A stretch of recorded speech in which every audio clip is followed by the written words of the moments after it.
Fantastic. That's right. Please sit down as I do my turn. Thank you. It's enough Very to make good. you go straight. Thank you. Catwalk style. Help yourself to water. Thank you. Sophie, you've been quite difficult to track down. You've been in Brazil. Yes, I was away for a couple of months doing a film there. What was it? Tell us a bit about that. It was a film called Belladonna, and it was set in the 30s. It was fun, but the main thing about it was so beautiful there. It was really incredible, yeah. Now you're back in London. Yes. Well, not in London, actually. Up in Stroud. Oh, that's nice. Yes, it is. It's very nice. Yeah, but you're in London now, aren't you? Yes, You're in London that's now. what we meant. Tonight. Not going to be a difficult guest to you. Oh, can't I? Just a bit. All right, just a bit. Now let's talk about you, because you've always been in the public eye. You know, you were a model, actress, and you followed in your father's footsteps. Simon Ward, of course, the actor. Now the press went absolutely mad when you came out, because despite the fact you were married, you fell in love with a woman, your partner now, Renee. Yes. And what was that time like for you? It was quite recently, wasn't it? It was about 6 months ago, and it was very difficult.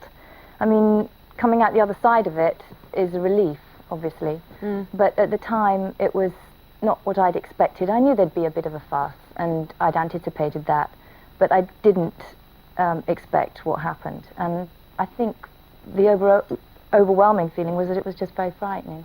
Really? You've had have you had relationships before, Renee? Yes. You have. So what was it that was different about this one? Well, you know, that prompted it. Yeah. Well, I mean, it was a long process for me of getting in touch with how I really felt and not being in denial anymore. And I fell in love with Renee, and there was no, it was an end to a lot of the confusion and doubts that I'd felt before. How do you feel now? Do you feel happy now? I mean, you got through that time. Yeah, I feel incredibly happy. Relieved? Yes. And you're enjoying life? Yes, I am. That's good. Thank you. Now, I'm wondering if it's different for you in a professional sense. Have you been offered different roles now that you've come out as a lesbian? I mean, sure you must get more nitty-gritty character. You know, that's the assumption you'd think people would think. Well, I don't know. It's early days yet, really, to tell. I've still, there are certain people who I work with who are still asking me to work with them, and I'm committed to do some things in the States already. So I haven't really been free to find out, whether it's made that much difference yet. How was your dad about the whole thing, and the rest of your family? Well, they've been fantastic. They've been great. That's not to say they didn't freak out at the beginning.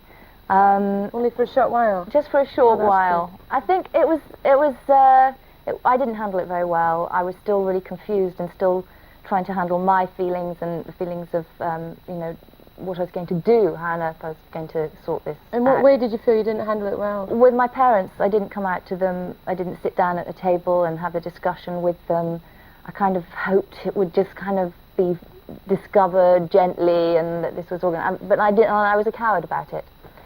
And so they were very upset. They were upset that I hadn't told them.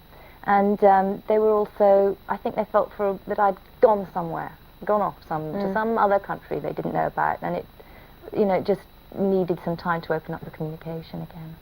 You apparently went to Stonewall for advice. Yeah. And what kind of advice did they give you at that time? It was right in the middle of the fuss, and I was feeling very lonely, and everybody else, all the people around me, although they were supportive, they were also having to deal with it from their point of view. And I just felt out on my own very much, and I phoned them and just to talk to them, really. And they were great. They were very supportive.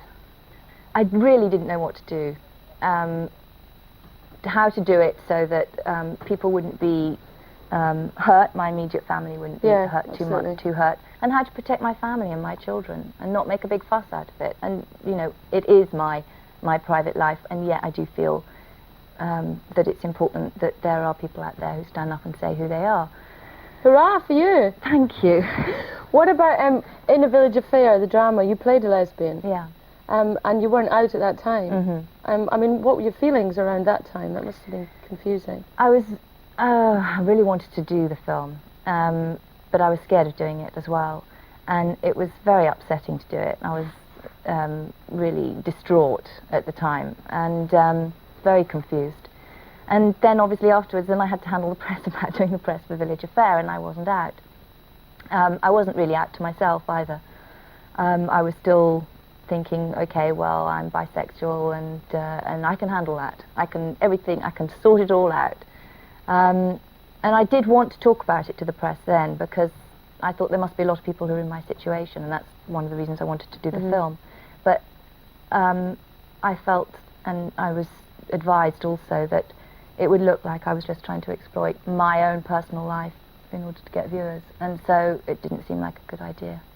It must have been difficult at that time, evading sort of press questions. You know. It wasn't actually. It was quite easy because nobody suspected. No one had a clue. Not a clue. And wonder why that. You know, most people go around saying, "Oh, I wish people would stop confusing me with my part." I really was quite unsubtle about it, and everyone would say, you know, it must have been very difficult. It must have been, you know, you're very brave. And I was saying, no, it was great. It was fantastic. I had a great time. Kerry's fantastic. Easiest sex scenes I've ever done. Were they the easiest sex scenes? I mean, that's a clue, isn't it? Yeah. I would have thought. You would think. You would think. Did you have to research for the role much? This is your first actual interview where you've come specifically to speak about this. Yeah. Then why is that? Why didn't you do any before? Well, the same thing really, just keeping a balance between living my life and getting on with it, and also, you know, talking about something which is obviously important. It is important, and as you said earlier, you feel that it's important for people to speak out for what they are, to stand up for. I do, and that's not to criticise people who think that they don't want to. That's up to them. But I know how important it was to me, the few lesbian role models that there were. And programs like this and books that I was reading, and just everything was really comforting. So you're part of this, a selected few of people. I mean, in the world, we could name again half a dozen, 7, 8 people. In Britain, 3 or 4 out women in the public eye. So therefore, that does, whether you like it or not, carry a certain amount of responsibility. So how are you reacting to that, coping with that, because that's a new thing for you? Yeah, and I'm aware of it, but I mean, there's only so much I can do, and I can't please everybody, I know that.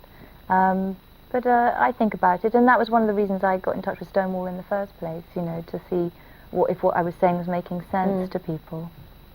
Well, I think that it's brilliant that you have come out, and we should use that as an inspiration for lots of other gay people, male or female, all over the world, who, you know, and especially people in the public eye. It's very important. So I'd just like to say that it is actually a very brave thing to do. So thank you. Ladies and gentlemen, please give it up for Sophie Ward. One of the things he was saying there, which I thought was interesting, was that talking about the ageism of gay culture. Yeah. You know, he's a 50-year-old man. He's beginning to feel like he's a bit over the hill. Do you think that's true? I mean, gay culture doesn't apply itself at all to people over the age of 50, does it? I mean, they're almost invisible. Well, I think a lot of it's to do with the way that in the heterosexual society, a lot of relationships are set up to what you're going to do in old age, and what your pension's going to be, and where you're going to live and everything, and that it hasn't evolved in that way. I was more to do with like how you're going to come out and then get out and go to a club. Yes. Well, at the moment, maybe. Still to come on this evening's show, Ned Sherry. No. Sophie, what about you? Would you fancy a gay hall? I've been on one, actually. Yeah, Pam Springs, did you? Yeah, I went to Dinah Shore weekend. Did you have big hair that weekend? Because it was 20,000 big-haired lesbians or something, wasn't it? You saw that? I saw it. I liked it, actually. It was good. Did you enjoy it? Yeah, I did. It was great. It was really nice. Would that have been the first time that you've gone away into like a sort of group thing like that? Yeah, it was. It was the first time that I'd been with so many lesbians, and it was just nice. It was nice to be in a hotel and have your arms around your girlfriend and not worry about, you know, being insulted or harassed. Yeah, but you've been fancying the llama trekking one that we had on the... Yeah, I saw that. I don't think I'm going to be doing the llama trekking just yet. Only the llamas enjoyed that holiday. But